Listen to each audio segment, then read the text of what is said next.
दोस्तों, तूफान में ताश का घर नहीं बनता। रोने से बिगड़ा मुकद्दर नहीं संवरता। दुनिया को जीतने का हौसला रखो मेरे दोस्तों, क्योंकि एक हार से कोई फकीर और एक जीत से कोई सिकंदर नहीं बनता। वृश्चिक राशि वाले दोस्तों, आपका स्वभाव ही संघर्ष से जीत छीनने का है। और यह साल 2026 आपकी इसी ताकत की परीक्षा और परिणाम दोनों लेकर आया है। नमस्कार दोस्तों, मैं एस्ट्रोलॉजर राजेश कालिया आपका हार्दिक स्वागत करता हूं आपके अपने यूट्यूब चैनल अक्षित एस्ट्रो मास्टर पर। दोस्तों, नव वर्ष 2026 का आगाज हो चुका है। सबसे पहले तो आप सभी को नए साल की ढेरों शुभकामनाएं। जनवरी का यह महीना वृश्चिक राशि वाले दोस्तों के लिए सिर्फ कैलेंडर का पन्ना पलटना नहीं, बल्कि यह आपके जीवन में ऊर्जा के एक बड़े बदलाव का संकेत है। क्या यह महीना आपको वो कामयाबी देगा जिसकी आपको इंतजार थी? मैं आपको कोई झूठे सपने नहीं दिखाऊंगा, बल्कि ग्रहों की जो वास्तविक हकीकत है वो साफ साफ आपके सामने रखूंगा, ताकि आप अपनी योजनाएं सही तरीके से बना सकें। सबसे पहले बिना समय बर्बाद किए एक नज़र डालते हैं इस महीने की ग्रहों की स्थिति पर, क्योंकि यही वो नींव है जिस पर आपके इस महीने का भविष्य टिका है। वृश्चिक राशि वाले दोस्तों, जनवरी 2026 में ग्रहों का एक बहुत बड़ा स्थान परिवर्तन होने जा रहा है। महीने की शुरुआत में पहले 13-14 दिनों तक चार प्रमुख ग्रह सूर्य, मंगल, शुक्र और बुध आपके दूसरे भाव में यानी धन और वाणी के भाव में धनु राशि पर संचार करेंगे। यह समय पैसा जोड़ने और परिवार के लिए बहुत खास रहेगा। लेकिन महीने के मध्य में एक बड़ा बदलाव आएगा। ये चारों ग्रह बारी बारी से आपके तीसरे भाव में यानी पराक्रम और छोटे भाई बहनों के भाव मकर राशि में प्रवेश करेंगे। सबसे पहले 13 जनवरी को शुक्र मकर राशि में जाएंगे, फिर 14 जनवरी को सूर्यदेव मकर राशि में प्रवेश करेंगे, 16 जनवरी को आपके राशि स्वामी मंगल मकर राशि में जाएंगे, जो कि उनकी उच्च राशि भी मानी जाती है। और अंत में 17 जनवरी को बुध भी मकर राशि में प्रवेश कर जाएंगे, यानी महीने का दूसरा हिस्सा आपके एक्शन और मेहनत का रहेगा। इसके अलावा अन्य ग्रहों की स्थिति देखें तो राहु आपके चौथे भाव में कुंभ राशि में, शनिदेव आपके पांचवें भाव में मीन राशि पर, देवगुरु बृहस्पति अष्टम भाव में मिथुन राशि पर और केतु कर्म स्थान पर सिंह राशि पर संचार कर रहे हैं। ग्रहों का यह ताना बाना आपके जीवन के हर पहलू पर क्या प्रभाव डालेगा, चलिए अब विस्तार से और संयम के साथ समझते हैं। सबसे पहले बात करते हैं स्वास्थ्य की। देखिए, स्वास्थ्य को लेकर मैं आपको थोड़ा सतर्क रहने की सलाह दूंगा। आपके अष्टम भाव में देवगुरु बृहस्पति संचार कर रहे हैं। अष्टम भाव अचानक आने वाली समस्याओं का होता है। आपको पेट से जुड़ी दिक्कतें जैसे लीवर में इन्फेक्शन या पाचन तंत्र की कमजोरी परेशान कर सकती है। खान पान पर बहुत ज़्यादा संयम रखना होगा। दूसरी बात, आपके चौथे भाव में राहु संचार कर रहे हैं। चौथा भाव छाती और मन की शांति का होता है। राहु यहाँ आपको मानसिक बेचैनी दे सकते हैं। आपको लगेगा कि सब कुछ ठीक है, फिर भी मन में एक अजीब सा डर या घबराहट रहेगी। सीने में जकड़न महसूस हो सकती है। लेकिन अच्छी खबर यह है कि 16 जनवरी के बाद जब आपके राशि स्वामी मंगल तीसरे भाव में आएंगे तो आपके अंदर एक नई ऊर्जा का संचार होगा। आपकी रोग प्रतिरोधक क्षमता बढ़ जाएगी, हौसले बुलंद होंगे और आप खुद को ज़्यादा फिट महसूस करेंगे। बस महीने के शुरुआती 15 दिन अपनी दिनचर्या को बिगड़ने ना दें। अब बात करते हैं शिक्षा की। विद्यार्थियों के लिए यह समय तपस्या है। आपके पंचम भाव में जो विद्या का भाव है, वहाँ शनिदेव विराजमान है। शनिदेव आसानी से कुछ नहीं देते, वो आपसे मेहनत मांगते हैं। अगर आप सोच रहे हैं कि कम पढ़कर अच्छे नंबर आ जाएंगे तो यह गलत फहमी होगी। पढ़ाई में रुकावट आ सकती है या मन उचाट हो सकता है। लेकिन जो विद्यार्थी रिसर्च, वकालत या किसी गहरे विषय की पढ़ाई कर रहे हैं, उनके लिए अष्टम भाव पर संचार कर रहे गुरुदेव बहुत मददगार साबित होंगे। आप चीज़ों की गहराई तक जा पाएंगे। महीने के दूसरे हिस्से में जब बुध तीसरे भाव में आएंगे तो आपकी लिखने और याद करने की क्षमता बढ़ेगी। प्रतियोगी परीक्षाओं की तैयारी कर रहे विद्यार्थियों को आलस त्यागना होगा, तभी सफलता मिलेगी। वैसे 16 जनवरी के बाद का समय प्रतियोगी परीक्षाओं में सफलता के प्रबल योग बना रहा है। अब चर्चा करते हैं प्रेम संबंधों की।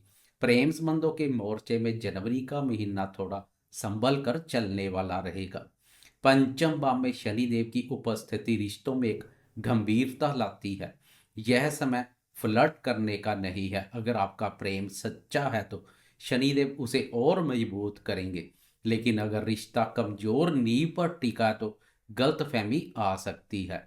आपको लगेगा कि आपका पार्टनर बहुत रूखा व्यवहार कर रहा है या वो आपको समय नहीं दे रहा है, लेकिन आपको धैर्य रखना है। 13 जनवरी के बाद जब शुक्र तीसरे भाव में जाएंगे तो आप अपने पार्टनर के साथ खुलकर बात कर पाएंगे। छोटी दूरी की यात्रा या घूमने फिरने का प्लान बन सकता है, जिससे रिश्तों में जमी बर्फ पिघलेगी। अब बात करते हैं दाम्पत्य जीवन की। विवाहित दोस्तों के लिए महीने का पहला भाग यानी 14 जनवरी तक का समय बहुत अच्छा है। शुक्र आपके दूसरे भाव पर संचार करेंगे, जिससे परिवार में खुशियों का माहौल रहेगा। जीवन साथी के साथ आप सेविंग्स को लेकर कोई अच्छी योजना बना सकते हैं। घर में किसी मांगलिक कार्य की चर्चा हो सकती है, लेकिन महीने के दूसरे हिस्से में जब ग्रह तीसरे भाव में जाएंगे तो भाई बहनों या पड़ोसियों को लेकर पति पत्नी के बीच थोड़ी कहासुनी हो सकती है। राहु चौथे भाव में होने के कारणवश घर की सुख शांति थोड़ी भंग हो सकती है। आपको कोशिश करनी है कि बाहर का तनाव घर के अंदर ना लाएं। जीवन साथी की सेहत का भी थोड़ा ख्याल रखें। अब आते हैं आपके जीवन के सबसे महत्वपूर्ण हिस्से पर, करियर और व्यवसाय पर। करियर के लिहाज से वृश्चिक राशि वाले दोस्तों, यह महीना पुरुषार्थ यानी मेहनत का है। आपके 10वें भाव कर्म भाव में केतु संचार कर रहे हैं। केतु कार्य क्षेत्र में कभी कभी असंतोष पैदा करते हैं। आपको लग सकता है कि आप जितनी मेहनत कर रहे हैं उतना क्रेडिट आपको नहीं मिल रहा है। ऑफिस की राजनीति से आपका मन खिन्न हो सकता, लेकिन घबराने की जरूरत नहीं है। 16 जनवरी से जब आपके राशि स्वामी मंगल सूर्य और बुध के साथ तीसरे भाव में पराक्रम भाव में आएंगे तो पराक्रम योग बनाएंगे। आप अपने विरोधियों को धूल चटा देंगे। तीसरा भाव मेहनत का है। आप जितनी भाग दौड़ करेंगे, जितना पसीना बहाएंगे, उतना ही बड़ा फल आपको मिलेगा। जो दोस्त सेल्स, मार्केटिंग, मीडिया या टूर ट्रेवल्स के बिजनेस में हैं, उनके लिए 15 जनवरी के बाद का समय गोल्डन पीरियड है। आपके संपर्क बढ़ेंगे। नौकरी में प्रमोशन के लिए आपको अपनी काबिलियत साबित करनी होगी। सिर्फ भाग्य के भरोसे नहीं बैठ सकते। मंगल की पराक्रम भाव से छठे भाव पर दृष्टि शत्रुनाशक का कार्य करेगी। अब बात करते हैं आर्थिक स्थिति की। आर्थिक दृष्टिकोण से जनवरी का महीना दो भागों में बांटा है। 14 जनवरी तक धन का प्रवाह बहुत अच्छा रहेगा। शुक्र, सूर्य और बुध आपके धन भाव दूसरे भाव पर संचार करेंगे। पुराना रुका हुआ पैसा मिल सकता है, बैंक बैलेंस बढ़ेगा। अगर आप कोई प्रॉपर्टी बेचना चाहते हैं या पैतृक संपत्ति से जुड़ा कोई मसला था तो वह हल हो सकता है। 14 जनवरी के बाद ग्रहों का तीसरे भाव में जाना यह बताता है कि पैसा आएगा, लेकिन मेहनत के बाद। अब आपको अपनी कमाई बढ़ाने के लिए नए प्रयास करने होंगे। अष्टम भाव में गुरुदेव कुछ अचानक खर्चे भी ला सकते हैं, जैसे कोई इंश्योरेंस की किस्त या गाड़ी की अचानक मरम्मत। इसलिए महीने की शुरुआत में ही थोड़ा बजट बनाकर चलें।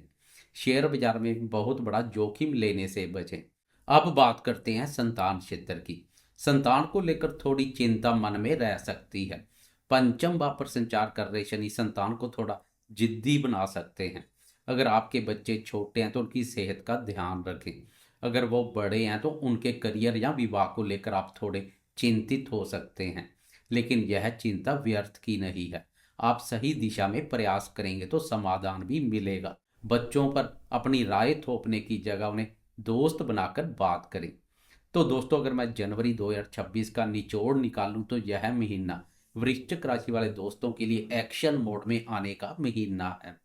महीने के पहले 15 दिन परिवार और पैसे को जोड़ने के हैं और अगले 15 दिन दुनिया को अपनी ताकत दिखाने के हैं।